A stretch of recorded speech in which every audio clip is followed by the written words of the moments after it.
Chemistry class 9 बाब 7 electrochemistry सबक 11 corrosion. आऊं आहियां केमिस्ट्री उस्ताद नजूला चन्ना। अव्हां खे सिंध ऑनलाइन स्कूल में भली कार। असांजे जो लेक्चर जा मौजू हूंदा मेटल्स एंड कोरोजन, धातु ऐं खाद, कोरोजन खाद, आयरन रस्टिंग, लोह जी कट लॻण।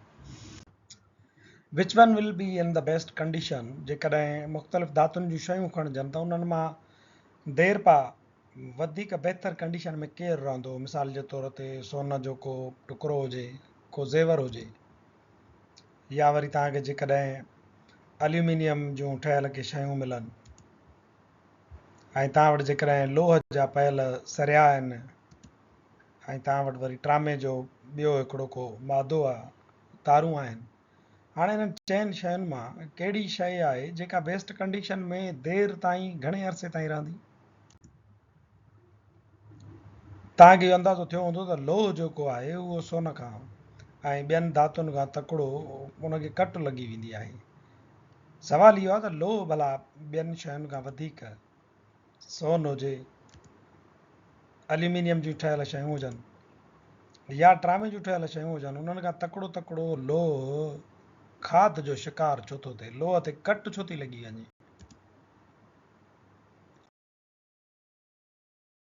Because iron is higher in reactivity series than copper and gold। छो त जेको लोह आहे उहो गोल्ड ऐं कापर खां रिएक्टिविटी सीरीज़ में मथे आहे। इन जे करे उहो जो तकिड़ो आहे रिएक्शन करण में तेज़ आहे ट्रामे खां सोन खां, त उनखे कट बि लॻे थी। कट लॻण जो सबबु आहे त यानी रिएक्शन थो करे ऑक्सीजन सां। त पोइ एल्यूमिनियम त रिएक्टिविटी सीरीज़ में उन खां बि मथे आहे। त पोइ वाह एल्यूमिनियम इज़ स्लोअर इन कोरोजन। त पोइ एल्यूमिनियम भला छाजे लाइ देर सां उनखे कट लॻंदी आहे।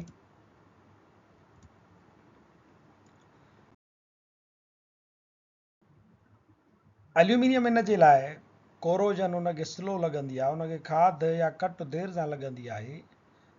इहो हिकु त लोह खां वधीक रिएक्टिव आहे। इन जे करे छा थींदो आहे त एल्यूमिनियम ऑक्सीजन सां रिएक्शन कंदी आहे ऐं एल्यूमिनियम ऑक्साइड ठाहींदी आहे। This oxide is very unreactive. हाणे उहो जेको एल्यूमिनियम ऑक्साइड जो तओ ठही वियो उहो तमामु घणो अनरिएक्टिव आहे। It protects the inner aluminium by covering it. उन जो एल्यूमिनियम ऑक्साइड जो हिकिड़ो लेयर इन जे मथां जेको ठहंदो वेंदो उहो उन सां चिंबड़ंदो, उनखे कवर करे छॾींदो ऐं जेको ॿियो एल्यूमिनियम आहे उनखे वधीक ऑक्सीजन सां रिएक्ट करण खां रोके छॾींदो आहे। इन जे करे इन एल्यूमिनियम ते जेका कट आहे, जेका कोरोजन आहे, उहा देर सां लॻंदी आहे।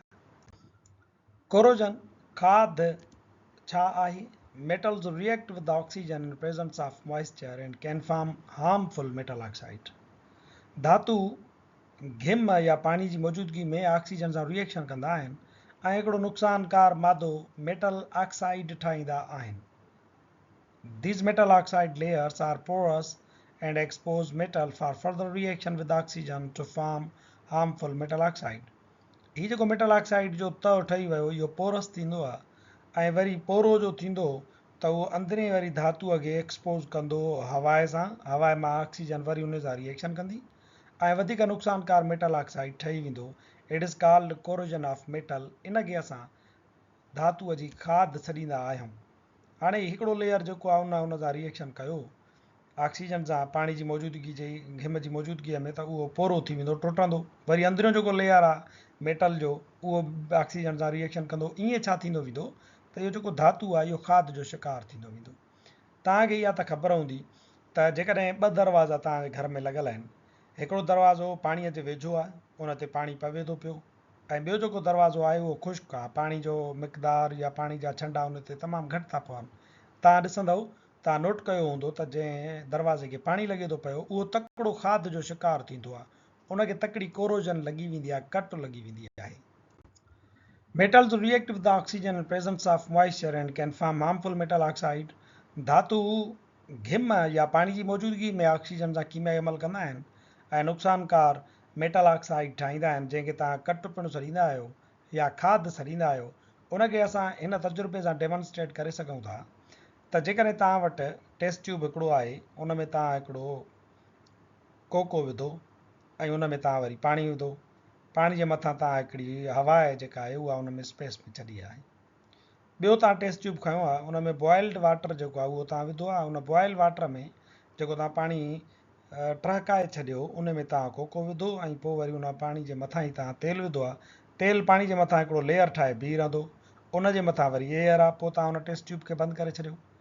टियों वरी टेस्ट ट्यूब अहिड़ो आहे जंहिंमें अंदरि पाणी पियल आहे जेको बॉइल्ड कोन्हे को, सादो पाणी आहे। उन में तव्हां कोको विधो आहे ऐं उन में तव्हां को लूणु विझी छॾियो, मिसाल जे तौर ते सोडियम क्लोराइड या कैल्शियम क्लोराइड, ऐं उन जे मथां तव्हां हवा विझी करे उनखे तव्हां बंदि करे छॾियो। हाणे इन्हनि टिनी टेस्ट ट्यूबनि खे तव्हां रखे छॾियो कुझु वक़्त जे लाइ। तव्हां जॾहिं ॾिसंदव त जेको पहिरियों जेको टेस्ट ट्यूब आहे जंहिंमें पाणी ऐं हवा हुई ऐं कोको हुयो उन ते कट लॻी वई हूंदी। जेको ॿियों टेस्ट ट्यूब हुयो जंहिंमें बॉइल्ड वाटर हुयो ऐं मथां तेल जो लेयर हुयुसि, तेल तव्हां विधुसि ऐं हवा हुयसि, उन ते कट कोन लॻी हूंदी। पर वरी टियों जेको टेस्ट ट्यूब हुयो जंहिंमें तव्हां लूणु विधो, पाणी विधो ऐं हवा हुई ऐं पोइ उन में तव्हां कोको विधो आहे, त उन ते कट अञा बि पहिरें खां वधीक लॻी हूंदी। छाजे लाइ थो थिए इहो? पहिरियों इहो त हिन में जेॾी महिल तव्हां इहो मेटल जेको लोहो आहे उहो तव्हां दाख़िल कयो आहे त पाणी आहे, पाणी यानी मॉइस्चर, उन जी मौजूदगी में हवा आहे, उन में ऑक्सीजन आहे। हाणे ऑक्सीजन हिन पाणी जी मौजूदगी में कोके सां जॾहिं रिएक्शन कंदो लोह सां त उहो मेटल ऑक्साइड ठाहींदो, उनखे कट लॻी वई। टेस्ट ट्यूब ॿियों में तव्हां ॾिठो त उन कोके खे कट न आहे लॻी, इन जे लाइ जो उन पाणी खे तव्हां बॉइल कयो, हिन में जेका ॻरियल थोरी घणी बि ऑक्सीजन हुई उहा तव्हां कढी छॾी, पोइ विधोसि तेल। हाणे तेल मां ऑक्सीजन इहा टपी पाणीअ ॾे कोन थी वञी सघे हवा मां, इन जे करे हीउ जेको कोको आहे हिन हवा सां रिएक्शन कोन थो करे सघे जंहिंमें ऑक्सीजन मौजूदु आहे, इन जे करे हिनखे कट कोन लॻी। हिन खे वधीक कट इन जे लाइ लॻी वई छो त हिन में ड्राई एयर बि आहे, पाणी बि आहे ऐं तव्हां वरी विधुसि कैल्शियम क्लोराइड या सोडियम क्लोराइड। इहो लूणु एज़ अ कैटलिस्ट कमु कंदो आहे, रहंदो इहो इन कट लॻण वारे प्रोसेस खे, कोरोजन खे इहो स्पीड अप कंदो आहे, इन जे करे हिन खे बि कट लॻी वेंदी। तंहिंजे करे असां ॾिसूं था त जेको धातु आहे उहो मॉइस्चर, घिम या पाणी जी मौजूदगी में ऑक्सीजन सां रिएक्शन करे थो ऐं नुक़सानकार मेटल ऑक्साइड ठाहे थो, पर जेकॾहिं को कैटलिस्ट लूण जी सूरत में हुन में दाख़िल कयोसीं त उहो अञा बि तकिड़ो तकिड़ो खाध जो शिकार थींदो।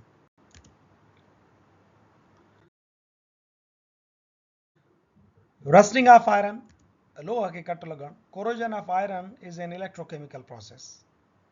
लोह जी खाध जेका आहे उहा हिकिड़ो इलेक्ट्रोकेमिकल प्रोसेस आहे, अमल आहे। Iron undergoes redox reaction in presence of air or water to form iron oxide called rusting of iron.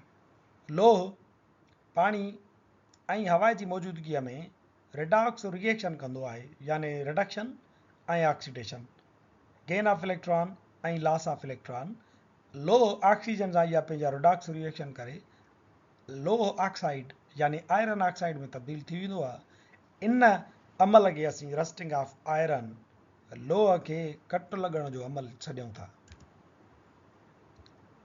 मिसाल जे तौर ते ॾिसो ही लोह जो टुकड़ो आहे हेठियों, मथां उन ते पाणीअ जो को ड्रॉप, घिम, उहे फुड़ा पिया आहिनि, उन लोह खे किथां को डेंट पियल आहे। हाणे छा थींदो त इते इहो कट लॻण जो जेको प्रोसेस आहे उहो शुरू थी वेंदो।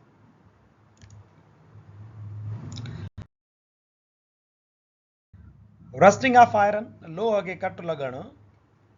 Corrosion of iron is called rusting. लोह खे जॾहिं खाध लॻंदी आहे त उनखे चइबो आहे कट लॻणु। Rust is hydrated ferric oxide. Cut जेका आहे उहा हाइड्रेटेड फेरिक ऑक्साइड आहे, यानी फेरिक ऑक्साइड पर पाणीअ वारो। इहो फेरिक ऑक्साइड पाण सां गॾु पाणी जा कुझु मालिक्यूल खणंदो आहे। हिन फार्मूला खे ॾिसो, इनखे असां आम ॿोलीअ में कट था सॾियूं। On the basis of electrochemical theory the rusting of iron can be explained as. Electrochemical थ्योरीअ जे बुनियाद ते लोह जे कट लॻण खे असां हीअं बयानु करे सघूं था, पाणी जेको घिम जी सूरत में हिते पियो ऐं कार्बन डाइऑक्साइड जेका हवा में आहे, उहे ॿई पाण में जेॾी महिल जो मिलंदा, कार्बन डाइऑक्साइड ऐं पाणी मिलंदा त कार्बोनिक एसिड ठही पवंदो H2CO3। हाणे इहो H2CO3 जेको आहे कार्बोनिक एसिड, उहो पाण वरी टुटंदो, ऑटो स्प्लिट थींदो, उन मां हाइड्रोजन आयन ठहंदा ऐं कार्बोनेट आयन ठहंदा।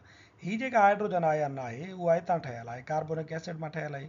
हीअ जेका ऑक्सीजन आहे उहा हवा में मौजूदु ऑक्सीजन आहे जेका अचे थी ऐं पाणीअ जी मदद सां पोइ लोह सां रिएक्शन थी करे। हे पाणी आहे, उनजो फार्मूलो H2O लिखियलु आहे। हीउ लोह आहे, लोह आहे, उनजा हीअ एटम असां ॾेखारिया आहिनि Fe। हाणे इहो वधीक अॻिते प्रोसेस कीअं थो थिए, ऑक्सीडेशन ऐं रिडक्शन कीअं थी थिए, अचो त हिनखे ॾिसी वठूं।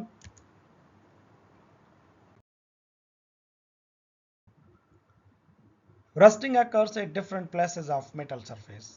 कट लॻण जो जेको अमल आहे उहो धातुअ जे सरफेस ते मुख़्तलिफ़ जॻहियुनि ते थींदो आहे। A metal surface area of less moisture act as anode and oxidizes iron in this region. धातुअ जो उहो सरफेस एरिया जिते मॉइस्चर या घिम घटि आहे उहो हिसो एनोड जे तौर ते कमु कंदो आहे ऐं लोह खे ऑक्सीडाइज़ कंदो वेंदो आहे। लोह हुते पंहिंजा इलेक्ट्रॉन विञाईंदो आहे। मिसाल जे तौर ते हीअ आहे, ॾिसो हिते मॉइस्चर घटि आहे या जिते डेंट लॻंदो आहे उते इहा ऑक्सीडेशन शुरू थींदी आहे, एनोड तौर ते कमु कंदो आहे। हाणे हिते ॾिसो मॉइस्चर घटि आहे, हिते लोह छा थो करे, ऑक्सीडाइज़ थो थिए। ऑक्सीडाइज़ माना उहो पंहिंजा इलेक्ट्रॉन विञाए थो, हुनजी ऑक्सीडेशन थी थिए। हाणे ही लोह जो एटम आहे, हिन पंहिंजा 2 इलेक्ट्रॉन विञाया, ही लोह जो एटम आहे, हिन पंहिंजा 2 इलेक्ट्रॉन विञाया, ही 4 इलेक्ट्रॉन, हे ॿ हिन जा, हे 4 इलेक्ट्रॉन हिते अची करे पहुता। एसी ताईं इहो एनोड ते अमल थींदो आहे। लोह पंहिंजा 2 इलेक्ट्रॉन विञाया त +2 थी वियो। इहे 2 इलेक्ट्रॉन जेके आहिनि उहे हिते असां ॾेखारिया आहिनि, हिते असां ॾेखारिया आहिनि। इहे ॿ इलेक्ट्रॉन ॿिनि एटमनि जा वरी जेकॾहिं 2 इलेक्ट्रॉन विञाइजंदा त 4 इलेक्ट्रॉन थींदा। सो एनोड ते छा थींदी आहे, ऑक्सीडेशन। हितां खां वठी एसी ताईं इहो ऑक्सीडेशन असां ॾेखारियूं था। जेकर असां हुनखे सर्किल पाए छॾियूं त हीउ वारो जेको अमल आहे उहो एनोड ते थिए थो ऐं ऑक्सीडेशन खे शो करे थो, यानी लॉस ऑफ इलेक्ट्रॉन।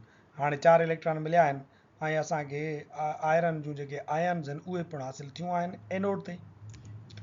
वरी मेटल सरफेस जो अहिड़ो एरिया जिते मॉइस्चर जेको आहे, घिम उहा तमामु घणी आहे, उहो कैथोड तौर ते कमु कंदो आहे ऐं ऑक्सीजन खे उहो रिड्यूस कंदो आहे उन कैथोड वारी जॻह ते ई। हाणे हिते तमामु घणी जेका मॉइस्चर आहे उहा घणी आहे। हिते ही जेके 4 इलेक्ट्रॉन आहिनि इहे ईंदा, इहे अची करे तव्हांजे ऑक्सीजन सां ऐं हिन हाइड्रोजन सां रिएक्शन कंदा।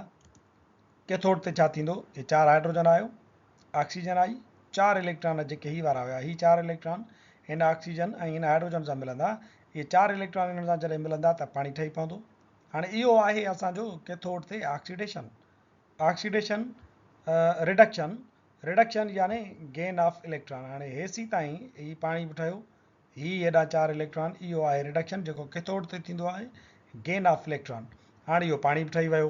हेॾां तव्हांजो हेॾां लोह आहे, लोह जा ही जेके ज़रा हुया उहे इलेक्ट्रॉन विञाए करे पाण आयोनाइज़ थी विया। हाणे आयोनाइज़ जेके लोह जा ज़रा आहिनि इहे वञी करे एटमॉस्फेरिक ऑक्सीजन जेका फ्री ऑक्सीजन आहे उन सां मिलंदा। जीअं ई इन सां मिलंदा त आयरन ऑक्साइड ठही पवंदो।